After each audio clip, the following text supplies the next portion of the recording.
Before this project, none of us, including the Chinese students, had any idea what any of the Chinese traditions were.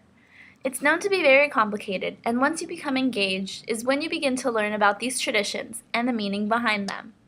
In this video, we will go over each of the important steps in getting married in a Chinese society, and how these traditions are slowly conforming to the modern Western world, and the traditions that were practiced for centuries are now slowly fading away. So what actually happens in a traditional Chinese wedding? Well, it begins with engagement. When the boy's parents identified a likely bride-to-be, they would send the go-between to present gifts to the girl's parents and to express their feelings about the match.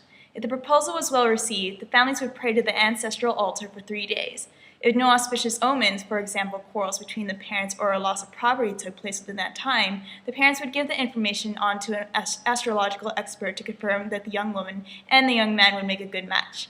Engagements generally lasted for a year or two, although in some regions, child betrothals occurred and would last until the children had grown to a marriageable age. On the wedding day, the bride wakes up early to begin to prepare for this important day, so she gets her hair styled with a crown on her head, with a red veil or beads covering her face. The newlyweds would not officially see each other until their wedding night. The two families decorate their bridal house and the reception for the wedding ceremony. Lots of lively colors, red in particular, are used in Chinese wedding decoration. This symbol is hung on the doors of the two family houses to tell their neighborhood that the young woman or man will soon be married. On arriving at the bride's house, the groom's party was made by the bride's friends, who would not threaten the bride until they were satisfied by red packets of money from the groom's representative. This was the occasion of much good-natured haggling before the two parties could reach an arrangement. The processional would then proceed to the groom's house. The good-luck woman, employed by the bride's family to look after the bride, carried the bride on her back on the sedan chair to the home. Firecrackers were set off just before the procession arrived. Music with gongs and drums greet the bride as she arrives. The household will be waiting to receive her. After these rituals took place, the groom could finally raise the red scarf and view the bride's face.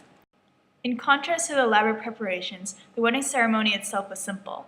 The bride and groom were conducted to the family altar, where they paid homage to heaven and earth, the family ancestors, and the kitchen god. Tea, generally with 2 lotus seeds or 2 red dates in a cup, was offered to the groom's parents. Then the bride and groom bowed to each other. This completed the marriage ceremony.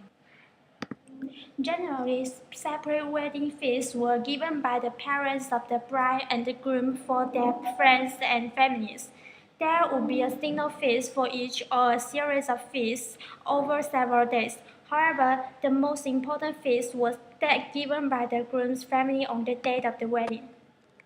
In modern Chinese weddings, the bride changes dresses at least 3 times at the wedding day. She would start with the Western-style wedding gown for the church or civil ceremony. Then, at the tea ceremony at the groom's house, she would change to a traditional Chinese bridal dress, which she would wear to the reception too. Before the end of the banquet, she would change into a cocktail dress and greet the guests.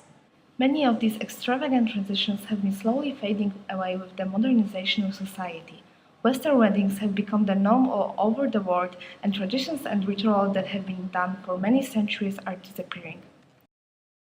In Chinese weddings, the traditions ensured that the couple would stay together forever and live happy lives. But with the disappearance of these rituals and superstitions, it seems that the divorce rate in China is rising and marriages are falling apart much faster. Coincidence? You decide. Just say